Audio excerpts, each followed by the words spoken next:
When the Berlin Wall fell, it didn't just divide a city. It split an idea in half, the belief that control could conquer fear. On one side stood freedom, loud and chaotic. On the other stood silence, organized and absolute. But that silence was not peace. It was surveillance. It was East Germany, and its beating heart was the Stasi.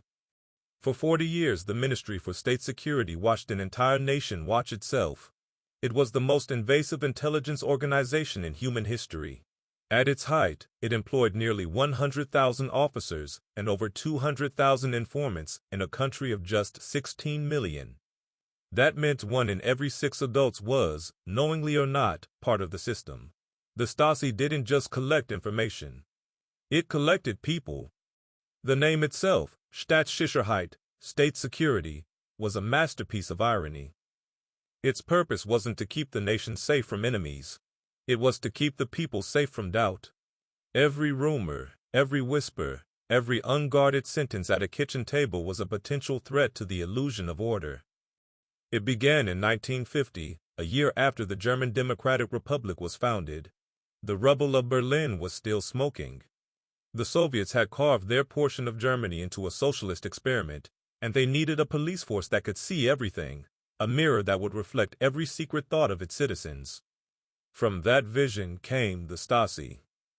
They started small, a few thousand agents operating from a former cigarette factory in East Berlin. But within a decade, it had metastasized into an empire of observation. Files multiplied faster than they could be read. Cabinets became rooms, rooms became buildings, and buildings became archives. They documented everything: birthdays, medical records, sexual preferences, family arguments, even dreams recorded in intercepted letters. The Stasi's logic was simple: if you know enough about someone, they can never surprise you. Every citizen had a file. If you didn't, it only meant they hadn't started one yet. What made the Stasi terrifying wasn't its violence, though it was capable of it, but its intimacy. It didn't need to kill you to destroy you. It just needed to know you. There were informants in schools, in churches, in factories. Husbands spied on wives. Children reported parents. Priests confessed their congregations to officers. They called it Zersetzung, decomposition. It was a psychological warfare method designed not to imprison dissidents but to dissolve them. The Stasi would subtly sabotage your life, move objects in your home, intercept your mail, spread rumors at your workplace, block your promotions, manipulate your friendships. The goal wasn't punishment. It was paranoia, to make you doubt your own mind. And it worked.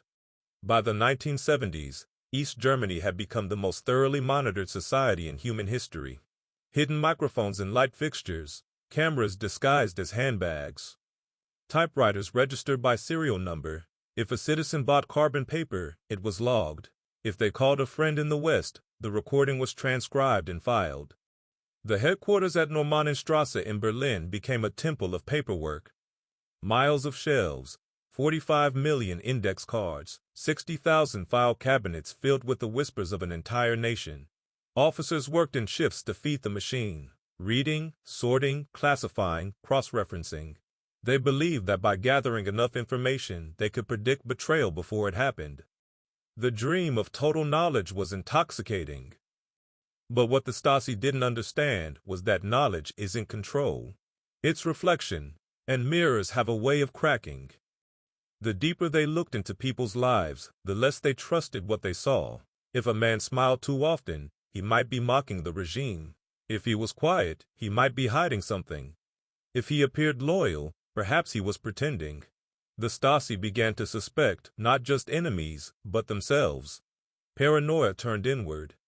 Even agents were monitored by other agents. Officers attended self-criticism sessions where they were interrogated about their own thoughts. The state had turned into an organism that fed on its own fear. Yet for the people it watched, life went on. Children went to school, lovers whispered in parks, families gathered for birthdays under portraits of Marx and Honecker. But every moment was lived under the invisible weight of observation. Privacy didn't exist. Trust became an act of faith. In the 1980s, as East Germany's economy began to crumble, the Stasi doubled down. It expanded electronic surveillance, intercepting nearly every phone call and letter that crossed the border. They monitored Western television broadcasts and compiled psychological profiles on citizens who laughed at the wrong jokes. They even created a department for smell sampling, collecting odor traces from suspects on cloth so trained dogs could track them later. The absurdity was matched only by the precision. But no system can maintain infinite tension forever. By 1989, cracks appeared. The Soviet Union was weakening, protests were rising, and the people who had lived their entire lives under the Stasi's gaze began to realize something dangerous, that the mirror only had power as long as they believed in it. When the wall fell that November, the Stasi's officers panicked. They tried to destroy the archives, shredding thousands of documents per day. Trucks hauled bags of paper to furnaces, but there was too much to burn. Citizens stormed the buildings before the fires could finish. What they found was beyond comprehension. Miles of files detailing every lie, betrayal, and whisper of an entire country. People lined up for years to see their own dossiers. Some found nothing. Others found everything. Photographs of themselves at protests they never attended, letters they never sent, conversations transcribed word for word from their own kitchens. Some discovered that their closest friends were informants.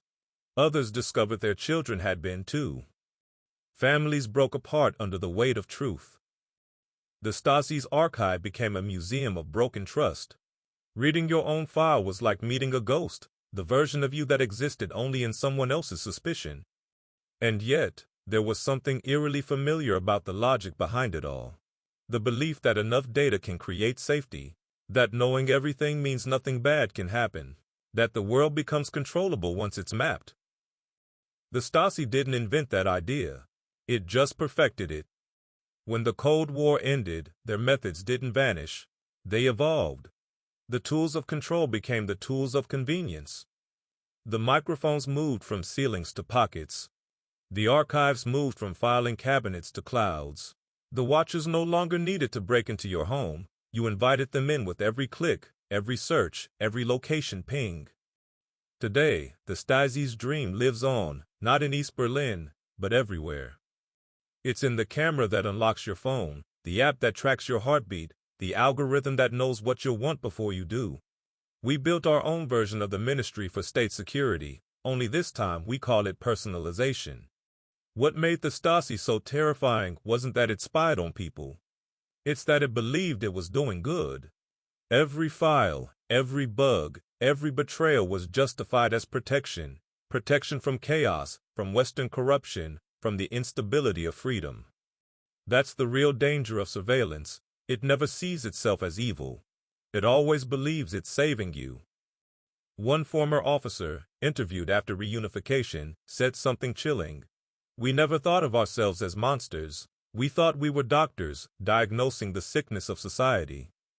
But in trying to cure fear, they created it.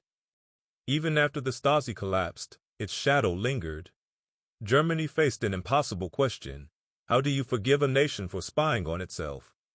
The new government opened the archives to the public, a radical act of transparency. Anyone could request their file. Millions did. Some found closure. Others found trauma that never healed.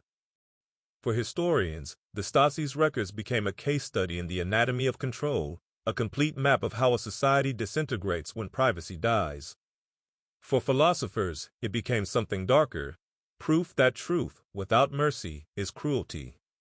The Stasi believed that if they knew everything, they could prevent rebellion, but knowledge didn't save them. When the people finally rose, the Ministry for State Security, with all its cameras, informants, and data, couldn't predict the one thing that mattered: hope. Hope doesn't follow patterns. It can't be graphed or archived. It appears suddenly, irrationally, without warning, and it breaks every machine built to prevent it. That's why the Stasi failed. Not because they weren't thorough, but because they mistook surveillance for understanding. They believed that collecting facts about people meant knowing them. But facts are not souls. Files are not truth. After the fall, journalists entered the Stasi headquarters.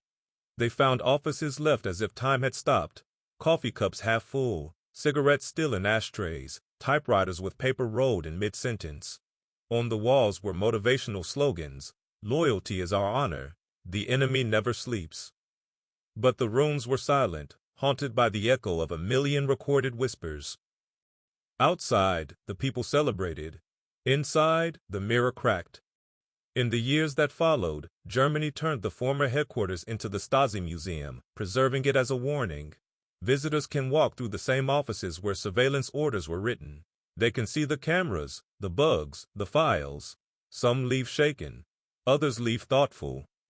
What they all realize is that the Stasi didn't just exist in East Germany. It exists in human nature, the part of us that fears uncertainty more than injustice, that would rather be watched than be ignored, that mistakes obedience for safety. The Stasi's mirror showed East Germany what it was, but also what humanity could become if fear wins. And perhaps that's why its story matters more now than ever. Because the tools of control have become invisible. They no longer wear uniforms or carry guns. They glow in our hands. They speak in suggestions. They reward us for cooperation with convenience. The Stasi forced its citizens to inform. Today, we volunteer. The difference is that we believe we're free. In 1989, as the archives burned and the people marched, one officer reportedly said, "We only wanted to protect them from lies." It's a line that could be spoken by any regime, any algorithm, any company that insists it knows what's best for you. But the truth is simple. The desire to protect easily becomes the desire to control. And control, once achieved, always turns inward.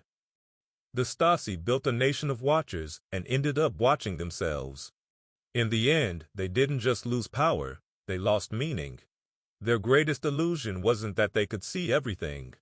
It was that by seeing they could understand. When the wall came down, the mirror shattered.